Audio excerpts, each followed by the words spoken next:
Listen, please, don't call off our wedding. I regretted that I might have been a little childish after seeing his expression. However, this man who might be my future father-in-law was looking down on me, and my boyfriend wasn't doing anything to help me. I was at the brink of my patience with my boyfriend and my soon-to-be father-in-law, who evaluated things based on a brand status alone. My anger had reached its limit. At the first marriage meeting, I was driven away, and in the second meeting, he scorned me as poor, looking at my coat. But as soon as they saw the tag on my coat, both of their expressions changed. My name is Jessica Smith. I'm 28 years old, and I work as a ground staff at an airport. My parents live in Italy, and they run a fashion business. Despite that, I live alone in New York. That's when I met my current boyfriend, Jacob Turner, at my favorite cafe. He was 2 years older than me and a regular customer of that cafe, like myself. As we started to see each other more frequently, he began to treat me kindly, and so I, who was never stimulated by anything on a daily basis, quickly fell in love with him. After 2 years of dating, I finally decided to marry him. Hey, Jessica, how about we go to my parents' house for a marriage meeting next week? One day, he suddenly proposed this. I was thrilled that he also considered marriage, just as I did. His father, like my own, ran a large fashion brand business, and I liked the fact that he was as globally active as my father. And true to being the son of a brand president, he too was decked out in branded clothing. I'd love to go for the marriage meeting, I responded with a smile. But he looked a bit grim as he said, "But my dad, he dislikes people who seem poor. Are you sure you'll be okay? I don't mean that in a bad way. I'm not saying you're poor or anything, but it's just your appearance." I guess he meant no harm, but something about his statement felt like he was looking down on me. Are you saying there's something wrong with how I look? No, I think your uniqueness is great. How rude. I'm wearing something decent, just so I could look worthy of being Jacob's girlfriend. That's right. Ever since I started dating Jacob, I began to take more care of my fashion. Even on my days off work, I never skip makeup, and I began to take regular interest in my outfits, ranging from budget-friendly brands to high-end labels. Jacob's presence had a lot to do with this. Just walking next to him, shining brightly as he does, I would look less by comparison. His best feature undoubtedly is his looks. With his model-like physique and face and the aura he exudes, he could easily grace the pages of a fashion magazine. When it comes to work, I earn a higher income and speak multiple languages, so in terms of capabilities, I am higher. However, he has facial features that far surpass those, and I was effortlessly drawn to him. But his occasional condescending remarks bothered me. Well, Jessica, you're pretty, so I think you'll be fine, but be prepared because my dad is strict. Strict in what way? Whether you're suitable for the Turner family. Basically, whether you fit the brand image of my dad's company. So that means Dad is extremely proud of his brand, and I don't think he'll forgive anyone who tarnishes it. I won't be able to defend you on the day, so do your best. As he said that, he smiled at me, but for me, it was nothing but pressure. And then, what does he mean he won't help me? He seemed ready to abandon me without a second thought. With my feelings of unease mounting, the day of the marriage greeting came before I knew it. The house of what would be my future in-laws was a luxury high-rise apartment. What floor do they live on? The top floor. He responded nonchalantly, but from my perspective, I was shocked enough to lose my footing. No surprise there. Upon researching, it was a super luxury apartment with a monthly rent of $7,000. The apartment was a 4-bedroom, spacious living room and kitchen layout. It was just a 2-minute walk to the station, and although the rent was high, the convenience was also high. Anxious, I found myself mumbling, "I wonder if I'll be okay." Then he, with a slightly stiff face, said, "I don't know."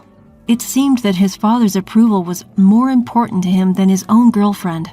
I wonder if it's going to be okay in a pinch. Holding on to a sliver of unease, I got on the elevator with him.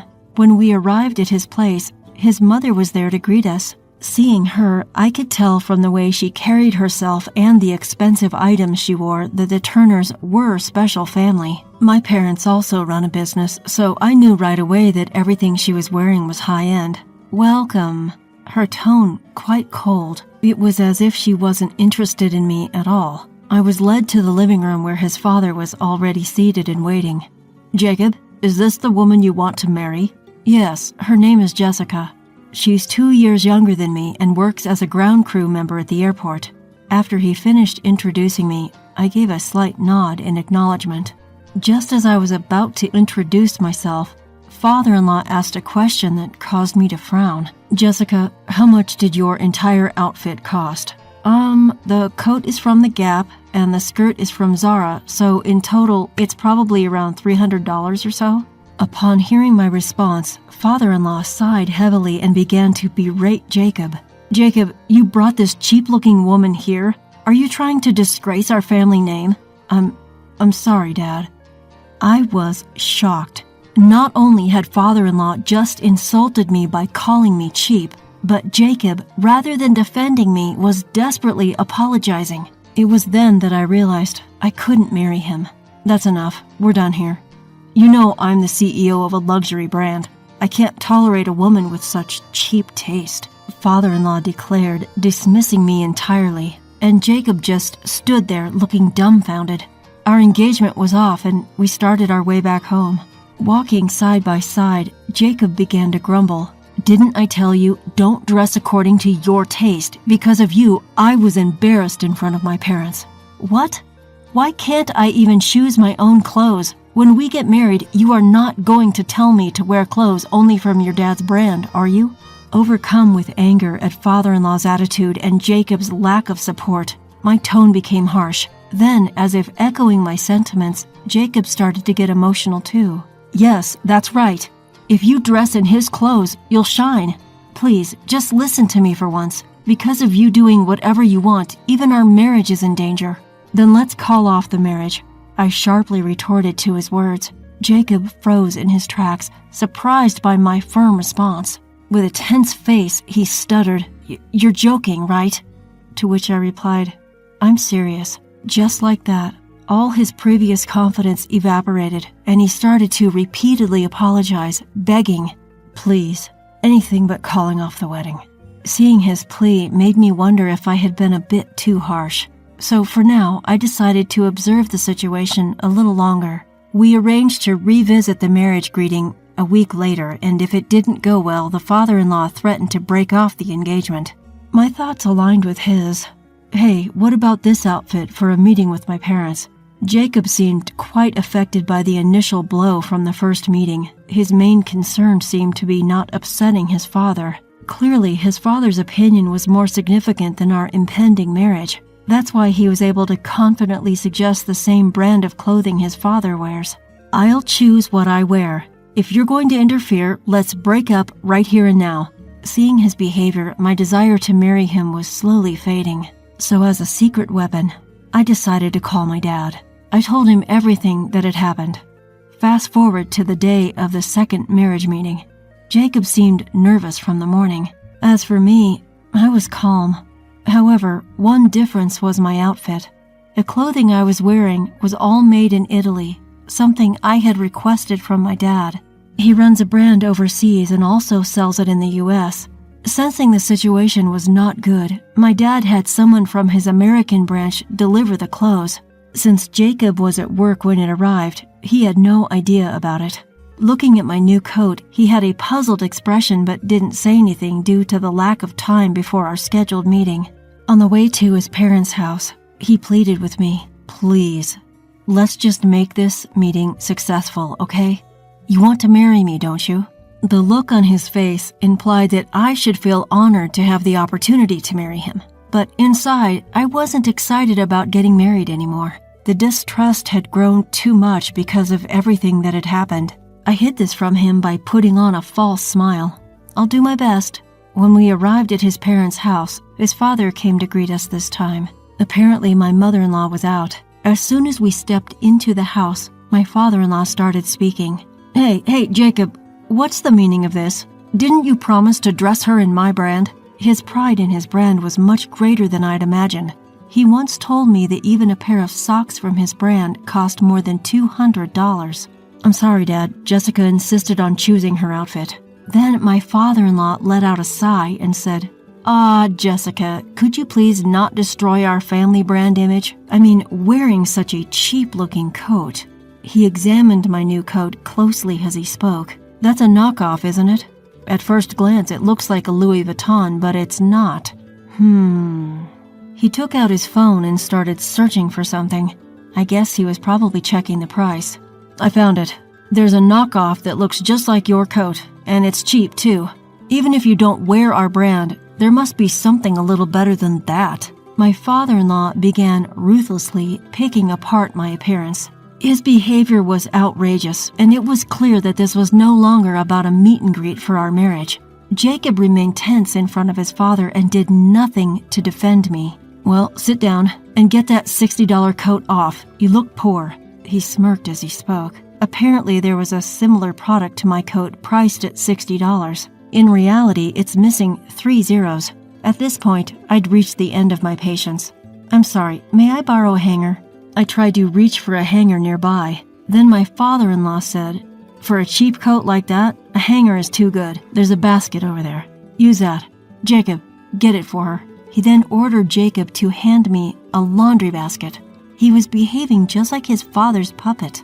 He wouldn't say anything even though we made eye contact. However, he froze when he saw the label peeking out from my coat, which I had reluctantly placed in the basket. Dad, this coat's label, it says Prada. What? What? Both of them looked shocked. My future father-in-law, who had cavalierly labeled my coat as cheap, changed his expression as soon as he saw the tag. Oh, Jessica, why didn't you tell us earlier? You're wearing something quite impressive, father-in-law said, trying to force a smile on his face. I gave him a cold stare back, and then I spoke. About that marriage thing, let's call it off, please. They both looked surprised. What do you mean, Jessica? It's only natural, even if he's your own father, if you can't stand up for your future wife when she's being bullied, I wouldn't want to welcome you as my husband. But this is what? When I asked back, he looked down and stayed silent, not knowing what to say. Also, father-in-law, this coat is from a brand my father runs, and when I said Prada, this is a collaboration piece with Prada, and my father led the project.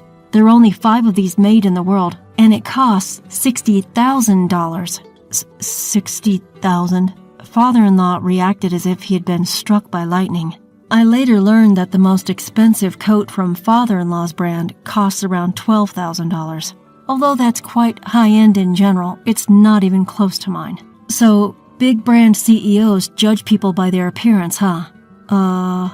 Father-in-law was at a loss for words. To the two of them, I continued. And Jacob, don't you think you were getting a little too full of yourself just because you're the son of a CEO? Sure, you look good and you wear nice things, but what's inside doesn't match up. What are you saying? Jacob tried to argue back, but from my perspective, him getting angry was ridiculous. So you can justify it? You left me alone to take all the bullying and even pressured me to succeed the second time around. How would you feel if our roles were reversed? Well, I don't want to be hurt any more than I already have, just so you can save your pride, I said to him sternly. At that, he became quite subdued and just said, I'm sorry. Then, as Jacob turned to my father-in-law, he said, Of course, I'll approve the marriage. I was wrong. Please, calm down. Still under the misconception that he held the upper hand, I was thoroughly disgusted by his behavior. I sighed deeply, which caused my father-in-law to jolt in surprise. He looked at me nervously. Do you know the ultra-luxurious Italian brand, Ruby? Of course. They're one of the top brands worldwide. I know the CEO. My coat is from Ruby. It's a collaboration with Prada. I see. Well, the point isn't that. It's that I'm the daughter of the CEO. What? You're joking. Both of them stared at me wide-eyed. They opened and closed their mouths as if trying to speak, but no words came out. I could tell they were struggling. I wanted to tell you formally when we announced our engagement, but that didn't seem appropriate given the circumstances. So I've been disrespecting the daughter of a more prestigious brand this whole time. It seems so, Dad. Jacob, quit messing around. How did you not know this beforehand? Thanks to you, we've made fools of ourselves. Feeling cornered, my father-in-law began to blame his son. While it might have seemed like he was just shifting blame, it was apparently a serious issue for the two of them. I didn't know, okay? All I was told was that she was just a regular ground staff. My boyfriend seemed quite afraid of his father. His voice shook and he appeared terrified. Then my father-in-law suddenly changed his attitude towards me. I'm so sorry about my son. Now, let me make some tea for you," father-in-law said with a forced smile that I found incredibly repulsive. "Do you always act like this, father-in-law? Judging people by their appearance and flipping your attitude when you find out their high status? Can't you judge people by anything more than their looks?" What did you say?" By this point, I'd completely given up on the idea of marrying, so I decided to say everything that was on my mind, which made my tone quite firm. As a result, the tone becomes a little stronger. When I told my father about what happened, he mentioned that he's considering acquiring your company. What? He's going to buy out my company? Yes. He said that someone who can only judge people by their fashion brand isn't fit to be the president of a major brand. Fashion brands aren't there to flaunt your status to others. They're for the wearer to enjoy. A sheen of sweat was visible on my father-in-law's face. He seemed to be beginning to grasp the gravity of the situation. He might be flaunting his status as the president of a major brand now, but being acquired would be a different story. "Dad, if we're acquired now, we're screwed, right? We don't have the funds to resist, do we?" Jacob asked his father with a voice full of disappointment. It seemed he had some knowledge of the company's financial situation. As I found out later, my father-in-law's company was barely managing to stay profitable, and their situation was always precarious. One significant bump, and they could easily plummet into the red. That bump seemed to have come in the form of an acquisition. My father always follows through when he says he will, and he raised me to do the same, so as I've already said, I won't be marrying. "Jessica, I'm sorry," Jacob said with tears in his eyes. I barely gave him a glance. I'd never thought that the man I once thought was cool could make such a pathetic face. And my father-in-law, "Jessica, I'm really sorry. Could you please reconsider the acquisition?" he begged. It's not like I had the final say, but my father-in-law was groveling to me, who he had been looking down on just moments ago. His misplaced pride disgusted me, and I simply said, "That's up to my father." When all hope was lost, my father-in-law turned pale and fell to his knees, ignoring the two despairing men. I left my father-in-law's house. After that day, I lost all contact with Jacob. When I reported back to my father, he informed me that the acquisition was already underway. My father has always been a gentle and kind man who treats everyone equally. But when my father, always a calm man, found out that his little girl had been hurt, he became a different person. Apparently, he had always had his eye on the acquisition of my ex-father-in-law's company, just waiting for the right time. Yet the moment he learned that the man who looked down on me for being poor was the CEO of the company he was considering acquiring, his decision was made. All doubt had vanished, he said. In the acquisition, my father promised to secure the conditions of all employees, except for the CEO. This meant that my ex-father-in-law's fate was entirely in my father's hands. As for what happened to those two afterwards, I have no idea. However, I felt a sense of relief when I saw the breaking news on the TV reporting that Ruby Corp, a big American fashion brand, had acquired a leading fashion brand. The news was interviewing my ex-father-in-law during the acquisition. He looked utterly worn out, the spark gone from his eyes.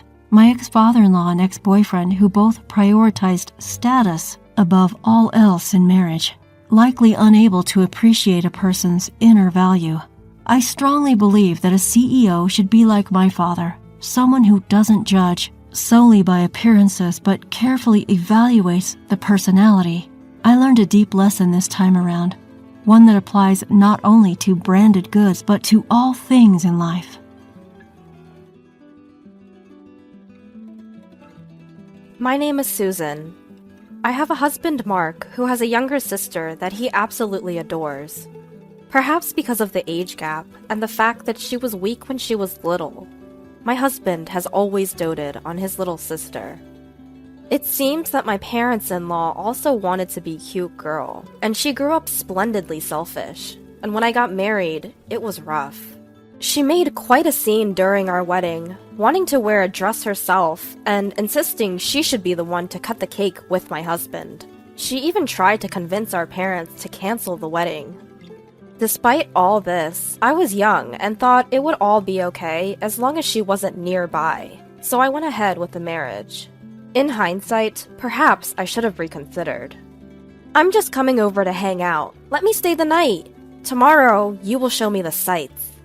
Sightseeing? But she lives in the next city over, doesn't she? Besides, both you and I have work tomorrow, and we haven't prepared for an overnight guest. It's no big deal. I'll take a day off and take her around. Indeed, he'd even take time off work, just for her. Even after our marriage, my husband's doting on his sister didn't stop. Every weekend she would come over, eat lunch and dinner with us, and then stay the night. One time, she found the estimate I had hidden for a trip and said, "You're going on a trip, big bro? I want to come too." And he just said, "Well, can't be helped. I'll pay for it." So she ended up coming on our trip too, which of course made me very angry. It caused a huge fight after she left. "I can't believe you! That estimate was for our honeymoon. But you shouldn't have left it somewhere she could find it. And how is it inside the shelf of my private desk an easy-to-find place?" "Well, she found it, so there's nothing we can do about it now." "We're canceling the trip then." "But you were so excited about it." "Well, now I'm not." "She's going to be so upset." "Fine, why don't you two go then? The estimate covers 2 people anyway." "You're right, we'll do that." And he really did go on the trip with just his sister, and he paid for all of it. This was the only time I thought about divorcing, but I didn't think about divorce because I thought I couldn't do it unless there was something bigger. When they came back from the trip, she said, "That was fun. Here's the laundry, Susan. Why do I have to wash your clothes? You're the sister-in-law, right? So you wash them." I don't know what she means by "so," but that's just how it is. This is the state of affairs for everything. "I wish you would say something, dear." No, Amanda's weak. She couldn't handle it. If she's so weak that she can't handle household chores, I don't think she should be traveling. When I said that sarcastically, my husband replied, "Well, you should have come with us then, right? It's your fault for being stubborn and not coming." Suddenly, I was the one being blamed. It's normal for a newlywed couple not to want the sister-in-law tagging along on their honeymoon, but to these two, it seemed I was the odd one out for not wanting to join their super fun trip.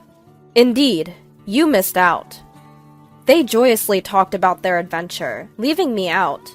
My sister-in-law, Amanda, was always hanging around my husband, and after several years of our marriage, she finally got married herself. Amanda's husband lived far away, so we were pleased about the upcoming marriage because it would create some distance between us. After Amanda got married, the visits she used to make suddenly disappeared, and we were having the first peaceful time since our marriage. Then, Amanda had a baby girl. We, my husband and I, celebrated the birth, and it seemed like we were finally able to have a normal relationship with our in-laws. But then, my husband brought Amanda and our niece home. "From today, we're taking care of these two. We'll provide for all their needs, so I hope you're okay with that."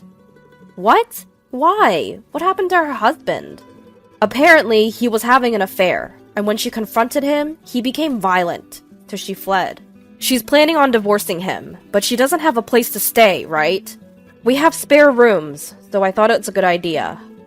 "This is temporary, right?" "Of course not. It's for good. Amanda never worked a day in her life. We can support her." I was getting dizzy. I knew he adored his sister, but I didn't expect this. What does Amanda think about this? "I can't work because of my health, and I've been a stay-at-home mom, so I can't live any differently."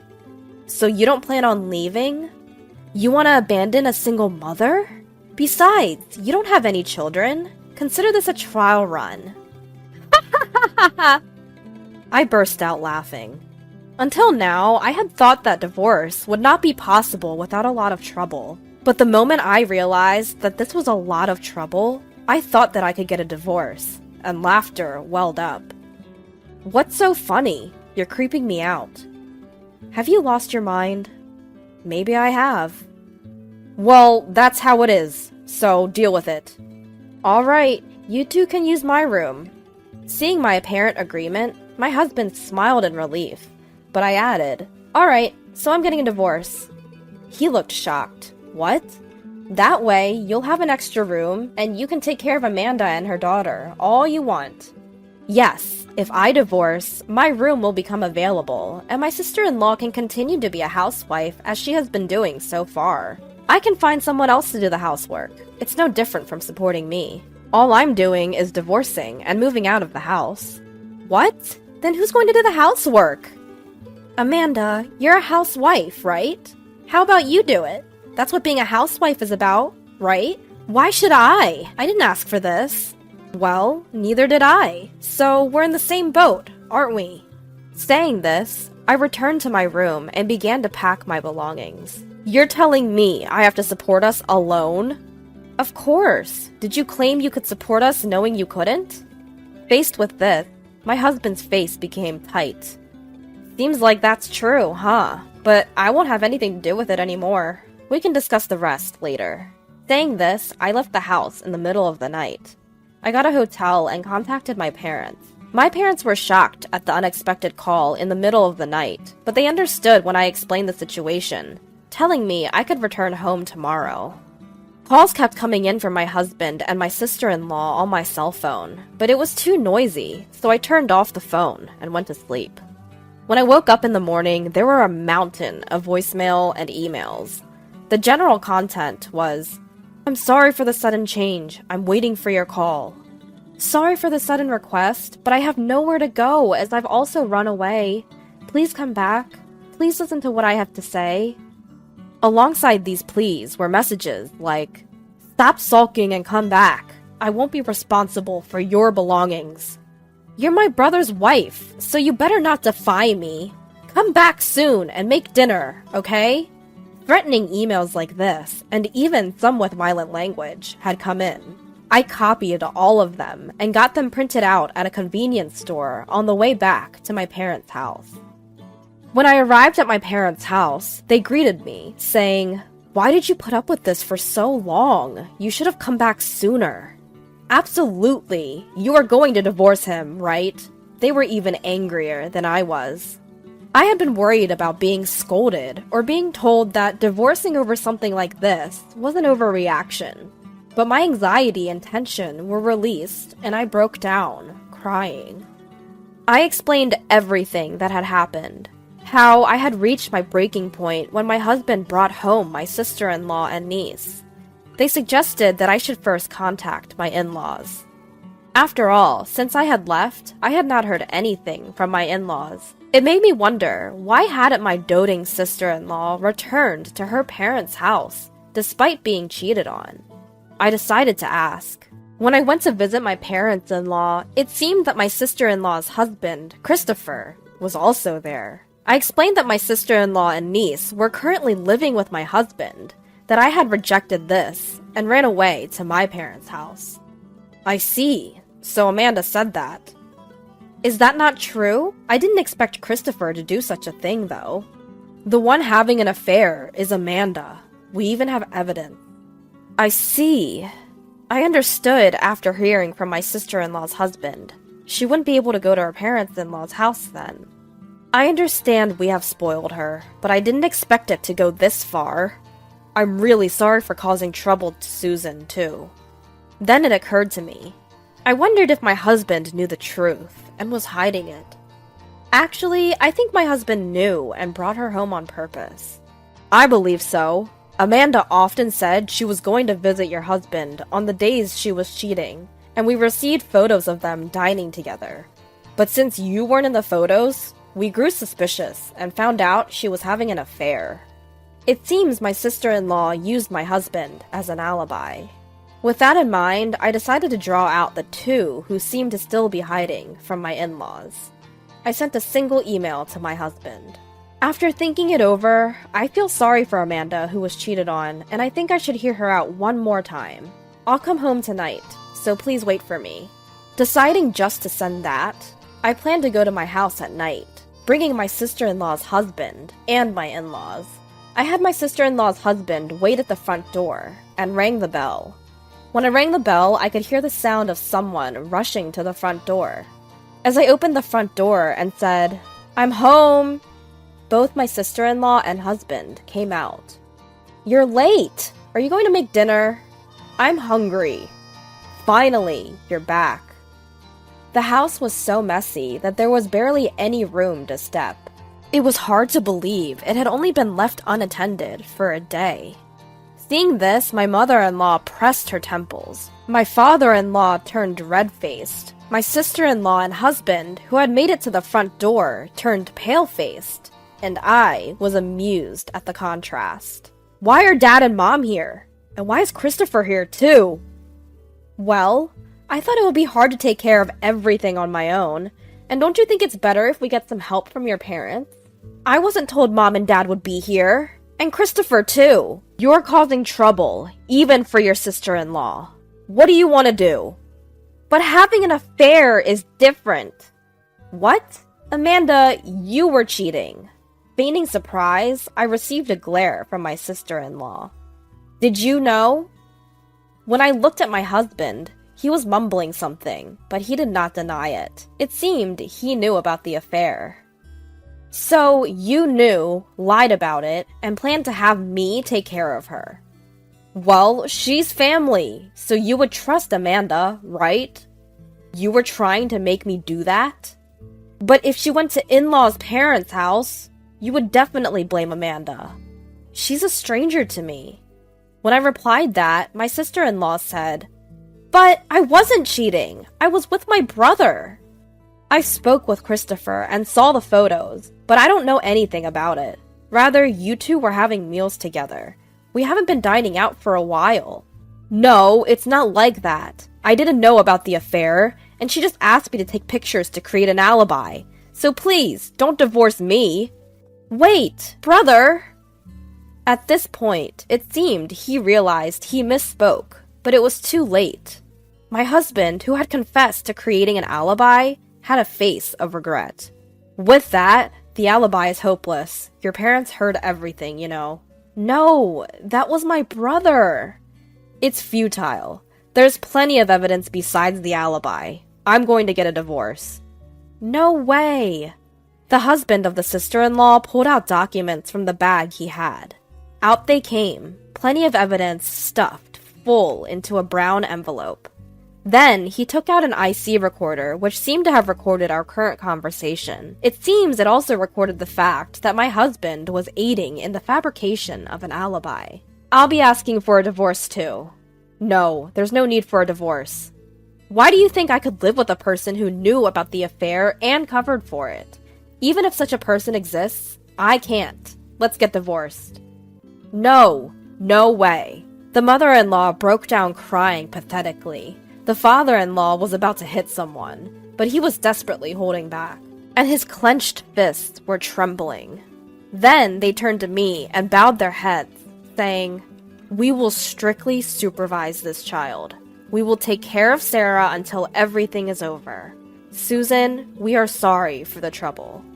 The sister-in-law, whose alibi had collapsed, was disheartened and kneeled down, and my husband, who seemed to have given up, stood frozen on the spot.